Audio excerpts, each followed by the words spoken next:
नमस्कार दोस्तों, आपका स्वागत है हमारे YouTube channel master of social work पर। और आज हम बात करने वाले हैं नेट के सिलेबस के अकॉर्डिंग यूनिट फर्स्ट में जो हमारा दूसरा टॉपिक था। इसके पहले हमने 2 वीडियोस और चैनल पर डाली हुई हैं, आप उन्हें देख सकते हैं। तो आज हम डिस्कस करेंगे पार्ट 2 के बारे में, जिसमें हम सोशल वर्क की हिस्ट्री इंडिया में क्या रही है उसके बारे में हम डिस्कस करेंगे डिटेल में। तो चलिए आगे हम आते हैं, देखते हैं आगे की स्लाइड में। तो आज जो हम बात करेंगे वो हिस्टोरिकल डेवलपमेंट के बारे में बात करेंगे सोशल वर्क के, और साथ ही साथ जो एजुकेशनल इंस्टीट्यूशंस सोशल वर्क के लिए इंडिया में जो अ, शुरू से अभी तक के हैं उनके बारे में डिस्कस करेंगे। तो चलिए आगे आते हैं।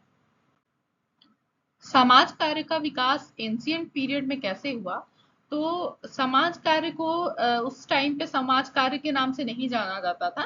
समाज कार्य को इस तरीके से देखा गया कि जो हमारे, अगर हम पुराने इंडियन सोसाइटी के बारे में बात करें, तो जब पुराने समय में थे तो वहां पे उस टाइम पे लोगों की सेवा करना, जो जरूरतमंद है उनकी मदद करना, लोक कल्याणकारी कार्य करना, चाहे वो कोई व्यक्ति हो चाहे समुदाय हो, ये जो वो काम करते थे वो मानते थे कि ये हमारा धर्म है, ये हमारी ड्यूटी है, हमें ये करना चाहिए, हमारा दायित्व है लोगों की मदद करना, समाज में एक दूसरे की मदद करके और जो जरूरतमंद है उनको मदद करके हम अपना एक सर्विस या सेवा प्रदान कर रहे हैं, हम अपना धर्म का निर्वहन कर रहे हैं, ऐसा माना जाता था। तो इस कॉन्सेप्ट के साथ ही सोशल वर्क का जो हम कह सकते हैं एक विकास वहां से शुरुआत हुई थी। तो ये हमारे पुराने समय से ही ये चीजें थी, बस तरीका अलग था कि उस टाइम पे चीजें अलग थी। और वैदिक पीरियड की अगर हम बात करें, जब ये वैदिक पीरियड में ये समय जो था, इस टाइम पे लोग जो वेदों में अपना पढ़ते थे, या उनके गुरु गुरु या उनके जो भी विद्यालय होते थे वहां पे उन्हें जो ज्ञान नॉलेज मिलता था, जो अपने कल्चर से, उन्हें संस्कृति से जो ज्ञान मिलता था, वो यही था कि हमें अपने धर्म का पालन करना चाहिए। और धर्म उस टाइम पे यही माना जाता था कि जो जरूरतमंद है आप उनकी हेल्प करें, और जो सही है आप वो करें। और मोरल रिस्पॉन्सिबिलिटी होती थी कि आप मतलब कि लोगों के साथ अच्छा व्यवहार करें, जो जरूरतमंद है आप उनकी मदद करें, जो समाज में आपका दायित्व है वो करें, सबकी हेल्प करें, मदद करें। ये चीज पहले कॉन्सेप्ट था लोगों के दिमाग में, और यही से ये सारी चीजें शुरू हुई थी। उस टाइम पे चैरिटी की अगर हम बात करें, चैरिटी मतलब दान, उस टाइम पे दान का बहुत ज्यादा प्रचलन था। क्योंकि लोगों का ये था कि जो आपके पास है जितना भी है, आप उसमें से जो जरूरतमंद है, उनको जो भी जरूरत है, खाने की जरूरत है या कपड़े की जरूरत है या रहने के लिए जगह नहीं है, या कुछ भी ऐसा जो उनको लगता है कि कोई ऐसा है जो असहाय है, जिसे मदद की जरूरत है, आप उनको मदद करें, उनको दान दें। तो ये सारी चीजें उस टाइम पे प्रचलन में थी। इसके अलावा और भी सारी चीजें थी कि जो ऐसे लोग हैं जिनके पास घर नहीं है, कुछ ऐसे कम्युनिटी के लोग या समुदाय के लोग हैं जिनके पास प्रॉपर जो बेसिक नीड होनी चाहिए, जो रोटी कपड़ा मकान ये जो चीजें होती है वो चीज नहीं है, अगर तो उनको कैसे वो चीज प्रोवाइड किया जाए, इस पे काम कर रहे थे। और उस टाइम पे कुछ ऐसी मतलब जो सोसाइटीज थी, जैसे कि किसान, जो किसान वर्ग था या ग्रामीण के समुदाय के जो लोग थे, उस टाइम पे वो लोग साथ में मिलके एक दूसरे के साथ एक दूसरे का भरण पोषण करने में मदद करते थे। जिनके पास जो भी होता था वो एक दूसरे में अपना आदान प्रदान करते थे, और जिनके पास नहीं है उनको वो दान के रूप में वो चीजें प्रोवाइड करते थे। तो ये सारी चीजें उस टाइम पे प्रचलन में थी। आगे चलिए हम और आगे बात करते हैं कि इसका आगे और विकास किस तरीके से भारत में सोशल वर्क का विकास हुआ। इसके बाद हम बात करें कि मेडिवल पीरियड के बारे में, तो इस टाइम पे जब ये सारी चीजें धार्मिक चीजों को लेकर बात होती थी कि दान देना चाहिए, लोगों की मदद करना चाहिए, ये सारी चीजें जब चल रही थी, धीरे धीरे ये और अपना एक अलग रूप लेता गया। तो जो सबसे, जैसे कि हमने जाना है कि धार्मिक जो एक कॉन्सेप्ट था, कि उसी से लेकर शुरुआत हुई थी कि लोगों का भला करना चाहिए, ये सारी चीजें। तो ये चीजें आपको आगे धीरे धीरे विकसित होती देखने को मिलेंगी, जहाँ पे ये था कि जो राजा होते थे वो अपने प्रजा के लिए दान, और जो कि हर तरीके का दान होता था, मतलब कि वो एजुकेशन के लिए, शिक्षा के लिए दान दे रहे होते थे। जो गरीब हैं उनको खिलाने के लिए उनके भोजन की व्यवस्था करते थे। मंदिर जहाँ पे बच्चों की पढ़ाई होती थी, वहां पे वो एजुकेशन के लिए दान करते थे। और ऐसी बहुत सारी चीजें होती थी जो दान पुण्य के रूप में दी जाती थी। और दूसरी चीज जो होती थी वो एलम्स और सपोर्ट की जाती थी पुअर्स को। मतलब कि एलम्स का मतलब ये है कि वो आपका फूड शेल्टर या ऐसे टाइप की जो भी असिस्टेंस है, जो कि मतलब कि किसी वस्तु के रूप में या ऐसे है, वो उनको डिस्ट्रीब्यूट किया जाता था, वितरित किया जाता था जो गरीब है, जो जरूरतमंद है। और उनके लिए ऐसे सेंटर्स या और इंस्टीट्यूशन भी बनाए जाते थे जहाँ पे उनको फ्री में मतलब कि उनको बिना किसी शुल्क के भोजन, खाना पीना, कपड़े, ये सब चीजें दी जाती थी, ताकि वो अपनी जो बेसिक नीड है उसको पूरा कर सके। अगर वो असहाय है, उसके पास इस प्रकार की कोई चीज नहीं है कि वो ये सारी चीजें खुद अर्जित कर सकता है, खुद उसको कमा सकता है, या इस तरीके का कुछ भी हो।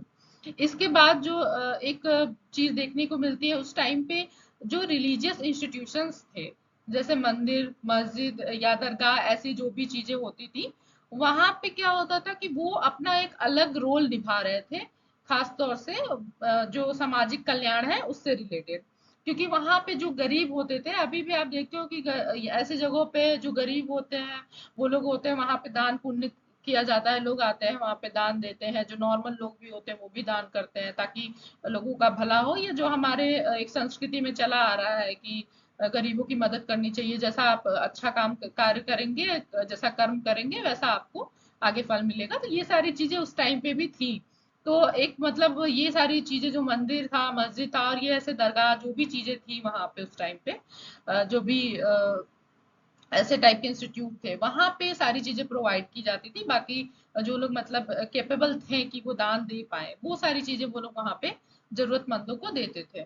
ठीक है। इसके बाद जो एक चीज इस टाइम पे जो सबसे बड़ा चेंज आया था एजुकेशन को लेकर, एजुकेशन के बारे में अगर हम बात करें, तो हमारा जो शिक्षा का तरीका था वो गुरुकुल गुरुकुल हम जानते हैं। गुरुकुल जो होता था पहले के समय में, गुरुकुल बहुत फेमस था। वहां पे जो भी बच्चे होते थे वो अपना एजुकेशन लेने जाते थे। उस टाइम पे जो गुरुकुल में वो शिक्षा लेते थे, उन्हें वहां पे हर तरीके की शिक्षा दी जाती थी। उसमें उन्हें हर तरीके की ट्रेनिंग, हर सब्जेक्ट का नॉलेज दिया जाता था। ऐसे ही मदरसा वगैरह जो थे वहां पे भी एजुकेशन दी जाती थी। और वहां पे खास तौर से ये चीज थी कि वहां पे फ्री में एजुकेशन दी जाती थी। ऐसा नहीं था कि उनको उनसे कोई फीस या ऐसा कुछ लिया जाता हो। और ये सारी चीजें, इसका भरण पोषण करने के लिए जो राजा होते थे, या जो ऐसे लोग होते थे जो कि जिनके पास संपत्ति है, वो दान देना चाहते हैं, वो ऐसी जगहों पे अपना दान देते थे, ताकि बच्चों को पढ़ाया जा सके, जो भी स्टूडेंट हो उस टाइम पे।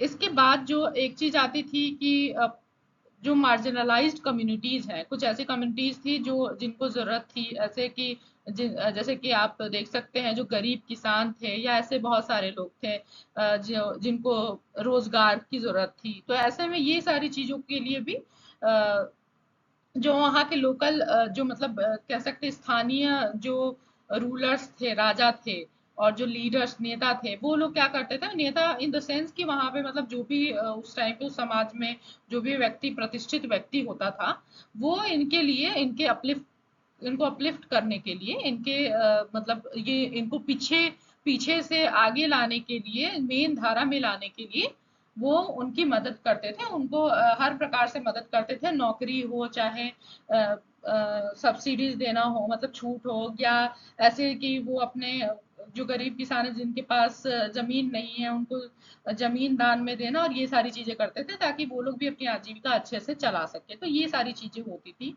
और इस टाइम पे एक सबसे बड़ा बदलाव जो विकास में हुआ था, अगर हम भारत के बारे में बात करें, तो इस टाइम पे एजुकेशन में जो सबसे बड़ा बदलाव आया था, जब 1835 में विलियम बेंटिक ने एक एक तरीके से जो वेस्टर्न एजुकेशन था उसको, उसने जो लॉर्ड मैकाले थे, उनके उसके कहने पे वो चीजें वहां पे कि इंग्लिश एजुकेशन को ज्यादा तवज्जो दी जाएगी, और जो भारतीय शिक्षा है उसको, जो शिक्षा प्रणाली है उसको उन लोगों ने नजरअंदाज किया। उनका कहना था कि लोगों को इंग्लिश में ही पढ़ाया जाए, इंग्लिश को ही ऑफिशियल लैंग्वेज बनाया जाए। तो ये सारी चीजें उस टाइम पे की गई थी, और पब्लिक एम्प्लॉयमेंट वगैरह को लेकर की गई थी। तो लोगों में ये चीजें देखने को मिली, जो उस टाइम पे रिफॉर्मर्स थे, उन्होंने देखा कि कैसे एजुकेशन जो हमारी है उसकी शिक्षा प्रणाली को कैसे बदला जा रहा है, कैसे सिर्फ अपने फायदे के लिए ब्रिटिश सरकार के लोग सारी चीजों को बदलाव कर रहे हैं। तो ऐसे लोगों में वो चीजें बदलाव, जो रिफॉर्मर्स थे उस टाइम के, जो नेतृत्व करने वाले जो ज्ञानी व्यक्ति थे, बुद्धिजीवी थे, उन्होंने इन चीजों को समझा कि कैसे इन सब चीजों को बदलाव हो रहा है। और जब उन्होंने, कुछ लोग थे जो वेस्टर्न एजुकेशन के बारे में जब उन्होंने जाना, तो वो सारी चीजें उनको और अवेयरनेस मिली कि कैसे हम इससे बाहर निकले, और कैसे ये सारी चीजें हमको अपने इस चीज को बदलना होगा कि कोई दूसरा व्यक्ति है जो आके रूल कर रहा है और अपने हिसाब से सारी चीजें कर रहा है। तो लोगों में एक जागरूकता भी आई, एकजुटता भी आई। तो उस टाइम पे ऐसे बहुत सारे सोशल रिफॉर्म्स भी हुए, जो कि आगे चल के एक मतलब, एक तो हमारे देश की आजादी का भी एक था कि कारण बने, कि उससे हमारे देश को आजादी भी मिली। और दूसरी चीज कि हमारे जो एक समाज कार्य की बात करें, उस टाइम पे जो ऐसी कुरीतियां प्रचलित थी, उनसे निकलने का भी एक रास्ता मिला, और एक समाज कार्य को एक मतलब एक उस टाइम उसका स्वरूप जो था वो एक बदल रहा था। वो दान से बढ़ के अब कल्याण और डेवलपमेंट, विकास की तरफ जा रहा था। तो इसके बारे में हम आगे और बात करते हैं। चलिए नेक्स्ट स्लाइड पे। अगर हम बात करें कि मॉडर्न पीरियड में समाज कार्य किस तरीके से विकसित हुआ, तो सोशल रिफॉर्म्स में इसमें अपनी बहुत बड़ी भूमिका निभाई। जो सोशल रिफॉर्मर्स थे उनके द्वारा जो आंदोलन चलाए गए, जो लोगों को जागरूकता के से रिलेटेड जो कैंपेन चलाए गए, उनसे बहुत सारे बदलाव आए। और जैसे कि इसमें सबसे बड़ी एक कुप्रथा हम देखते हैं, सती प्रथा थी। और सती प्रथा का कहा जाता है कि मतलब उस टाइम पे वो एक बहुत बड़ी समस्या थी, खास करके महिलाओं के लिए। ये महिलाओं के साथ बहुत बड़ा अन्याय था, उनके जीवन जीने का अधिकार उनसे छीन लिया जाता था। इसमें जो जो भी स्त्री जिसका पति मर जाता था, उसको उसके पति के साथ ही, उसका दाह संस्कार के साथ ही उसका भी उसे भी जला दिया जाता था। उनका कहना ये था कि जीवन पति के साथ ही इनका जीवन भी समाप्त हो जाता है, जो कि ये बिल्कुल ही सही नहीं था। ये बहुत ही बड़ा अन्याय था महिलाओं के साथ। तो इस ऐसे में अगर जो राजा राम मोहन राय थे, उन्होंने जिस तरीके से इसके प्रति लड़ाई लड़ी, लोगों को जागरूक किया, और लॉर्ड विलियम बेंटिंक के साथ मिलकर इस कुप्रथा को खत्म करने में जो उन्होंने अपनी भूमिका निभाई, ये बहुत बड़ी भूमिका थी, जिसके कारण ये जो था सती प्रथा का अंत हुआ। और इसके बाद अगर हम बात करें, उस टाइम पे एक जो वुमेन राइट्स को लेकर और एम्पावरमेंट को लेकर बहुत काम किया गया, मतलब कि जो महिला अधिकार है और उनके सशक्तिकरण पे काम किया गया, क्योंकि उस टाइम पे महिलाओं की स्थिति बहुत अच्छी नहीं थी, दयनीय स्थिति थी। उन्हें अपना शिक्षा ग्रहण करने का अवसर नहीं मिलता था। उन्हें अगर वो विधवा हो जाती थी तो पति के साथ ही उन्हें जला दिया जाता था, सती प्रथा जैसी चीजें। उस टाइम पे बाल विवाह का जो एक कुप्रथा थी, जिसमें बचपन में ही शादी कर दी जाती थी। तो ये सारी चीजें जो थी वहां पे उस टाइम पे उस सोसाइटी में, उस समाज में बहुत ही खतरनाक थी, खास करके महिलाओं के लिए और बाकी सबके लिए भी, क्योंकि वो समाज में अगर कोई एक कुप्रथा है तो वो किसी एक वर्ग को नहीं इफेक्ट करेगा। मान लीजिए अगर किसी का बाल विवाह होता है, किसी बच्चे का बाल विवाह होता है, तो उसके मानसिक और शारीरिक दोनों ही तरीके से उसका शोषण वो हो रहा होगा वहां पे। उसके अंदर ज्ञान नहीं होगा कि विवाह क्या है, वो अपने जीवन को जो एक बाल जीवन है वो उसको जी नहीं पाता है।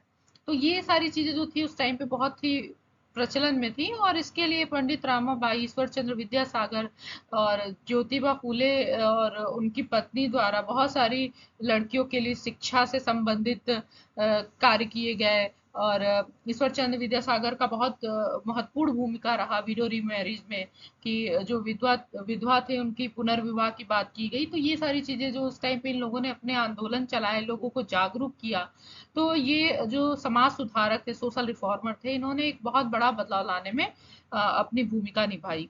और ऐसे में एक जो समस्या उस टाइम पे कास्ट सिस्टम की थी, जो कि कहीं ना कहीं समाज के विकास में बाधा उत्पन्न कर रही थी। तो इसमें बी आर अम्बेडकर, ज्योतिराव फूले जैसे लोग आए, जिन्होंने कास्ट डिस्क्रिमिनेशन को खत्म करने के लिए और जो लोग पिछड़े हैं उनको आगे लाने के लिए, सामाजिक तौर पे उनका उत्थान करने के लिए बहुत सारे कार्य किए, और अपने बहुत सारी ऐसी संस्थाएं भी स्थापित की गई जहां लोगों को जागरूक किया गया उनके अधिकारों के प्रति, कि उनके अधिकार क्या है, और जो दूसरे लोग थे जो अन्याय कर रहे थे उनको भी जागरूक किया गया कि इस तरीके से भेदभाव करना सही नहीं है। ये सारी चीजें उस टाइम पे चल रही थी।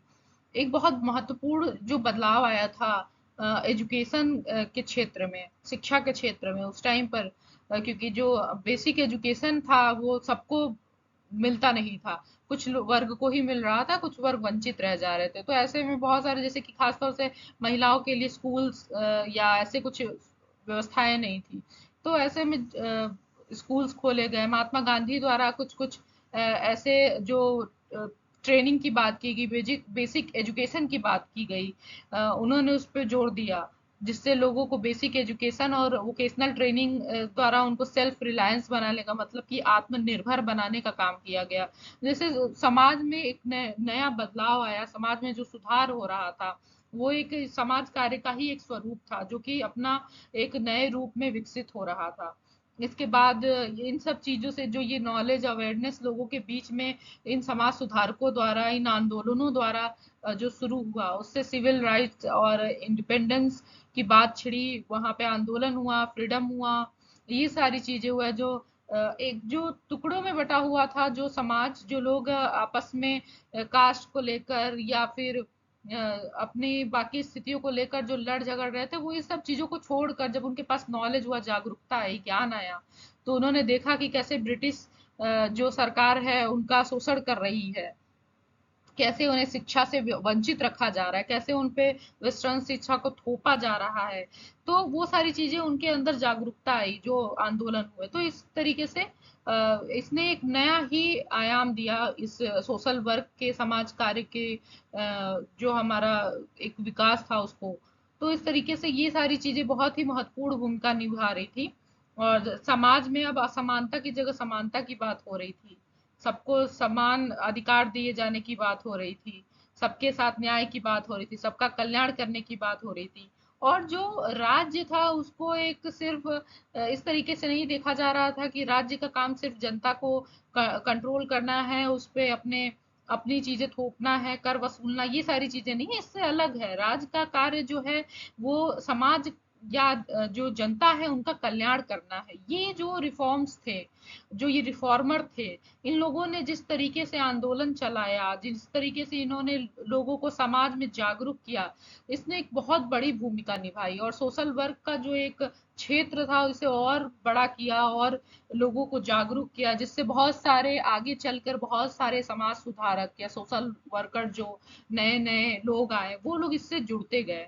सोशल रिफॉर्म के बारे में हम अपने अगले वीडियो में और ज्यादा डिस्कस करेंगे डिटेल में। अभी के लिए हम इसमें इतना करते हैं, और हम चलते हैं आगे की स्लाइड में।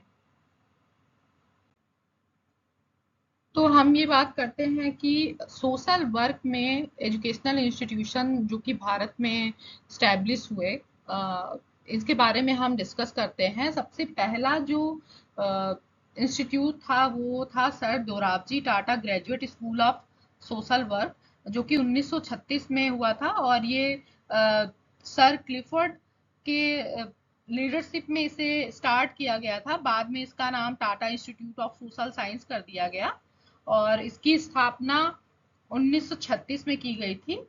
और इसके बाद जो दूसरा स्कूल जो स्टैब्लिश किया गया वो Delhi school of social work था, जो कि 1946 में इसको स्टैब्लिश किया गया था दिल्ली में।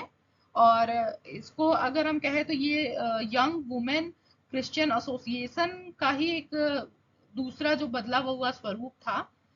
ये डिपार्टमेंट ऑफ सोशल वर्क के रूप में आया। तो इससे रिलेटेड अगर कोई क्वेश्चन आता है तो आप इसको जरूर याद रखिएगा।